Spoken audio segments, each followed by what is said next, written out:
Hello दोस्तों, नमस्ते, प्रणाम, आदाब। मैं वासनी विश्वकर्मा, एडवोकेट, प्रतापगढ़। दोस्तों, आज आप लोग को बताएंगे CRPC 340 BNSS 379 क्या होता है, किन किन परिस्थितियों में इसको उपयोग किया जाता है। तो दोस्तों, अभी एक भाई ने कमेंट भी किया था 376 के मामले में कि हमारे ऊपर फर्जी 376 लगाया गया और मैं आज तक उस मुकदमे में झेल रहा हूं। और हाल में ही मेरे पास सन 2021 का मामला है, यही हमारे प्रतापगढ़ रानीगंज थाना क्षेत्र के अंतर्गत। तो दोस्तों, उसमें हुआ क्या कि दोनों आपसी पटीदार मामला था और पटीदारी मामले में चचेरी बहन थी और चचेरा भाई था। तो दोस्तों, वो लोग किए क्या कि उस जमीन का कुछ मामला चल रहा था, पुरानी रंजिश थी पटीदारी में। तो वो अपनी लड़की से ही, और जबकि दोनों लड़कियां बालिग थी, अपने लड़की से ही 354 का 354 खा में मुकदमा और यानी पॉक्सो एक्ट में मुकदमा दर्ज करवा दी। नाबालिग दिखा करके पॉक्सो एक्ट का मुकदमा दर्ज करवा दी। तो दोस्तों, अब आप लोग देखिए कि अब जबकि पूरा परिवार उस पॉक्सो एक्ट के मुकदमे में झेल रहा है और जिस लड़के के ऊपर उन्होंने 354 खा लगाई का खा जो भी, वो लड़का 1 साल जेल में रहा।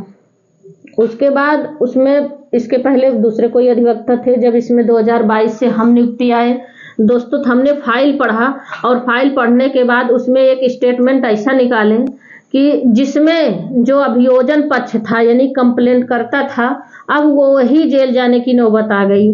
तो दोस्तों, मुकदमे में कभी सबका स्टोरी अलग होती है, फैक्ट्स अलग होते हैं, लेकिन उसमें देखा जाता है टाइम ऑफ अकरेंस और 164 स्टेटमेंट, लड़की का बयान क्या है और बाकी तमाम चीज़ें, सबका जो भी होता, स्वतंत्र गवाह वगैरह जितने भी रहते हैं, सबका बयान देखा जाता है। उसके बाद जो सारा स्टेटमेंट देखने के बाद तब जो है दोस्तों, उसमें देखने के बाद मुझे ये ऐसा लगा कि टोटल फ्रॉड है और उस प्रधानाचार्य को भी जेल जाना निश्चित है, जिन्होंने अपने लेटर पैड पे दोनों लड़कियों को डेट ऑफ बर्थ गलत डाला था। अब कक्षा 8 तक उनके स्कूल में वो दोनों लड़कियां कक्षा 8 तक उत्तीर्ण की हैं।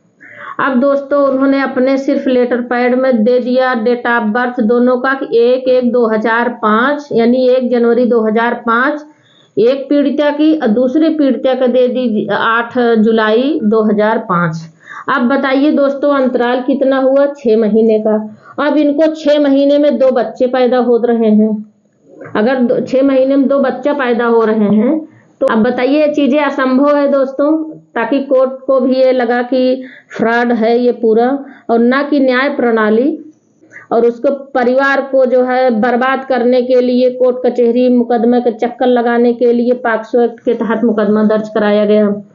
तब उसमें जो है दोस्तों, जब ये फाइल मेरे पास आई तो मैंने सारा स्टेटमेंट देखने के बावजूद भी आज मैंने एक प्रार्थना पत्र जो है दाखिल किया कि CRPC 340 और BNS जो है 379 के तहत ये ना कि जो है कोर्ट के साथ फ्रॉड, विधिक न्याय प्रणाली पर भी ये सवाल उठता है, झूठा साक्ष्य देना और झूठा एविडेंस और झूठा दस्तावेज दाखिल करना, ये सब जो है 340 के तहत दोस्तों आते हैं। और जिन्होंने इस तरीके से न्याय प्रणाली को भी भंग कर रखा है।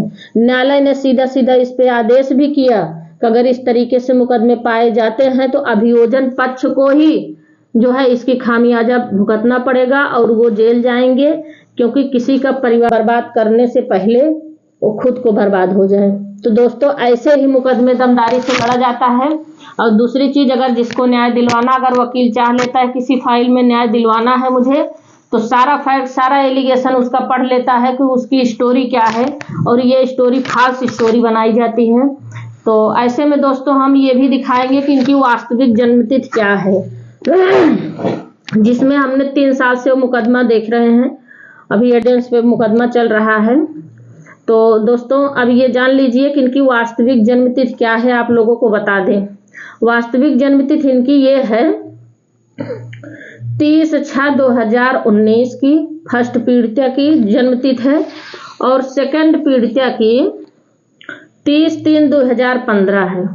दोस्तों, दोनों लड़कियां 20 साल के ऊपर हैं, 20-21 जो भी हैं, दोनों 20 साल की ऊपर हैं। आप बताइए किसी मासूम पीड़ित या किसी जो है पक्ष को इस तरीके से परेशान करना, जमीन तो वहीं रह जाएगी दोस्तों और आदमी चला जाता है। लेकिन अब ये पटीदारी मामला, ऐसे ही बहुत सारे रेप के केस झूठे भी होते हैं और सच भी होते हैं, लेकिन हमारा जहां का मानना है 95% जो है किसी रंजिश को लेकर के मुकदमा दर्ज कराया जाता है। 5% कहीं रियल घटना घटती है दोस्तों, तब जो है जाकर के मुकदमा पंजीकृत कराया जाता है। ये कोर्ट भी जानती है, ये पूरी न्याय प्रणाली भी जानती है, ये अधिवक्ता भी जानता है। तो दोस्तों ऐसे जो है मेरे वीडियो में बने रहिए, आप लोगों को हम ऐसे जानकारी आप लोग के बीच में देती रहूंगी। धन्यवाद, वीडियो को लास्ट तक देखते रहिए दोस्तों। नेक्स्ट वीडियो में आप लोग से मुलाकात होती है।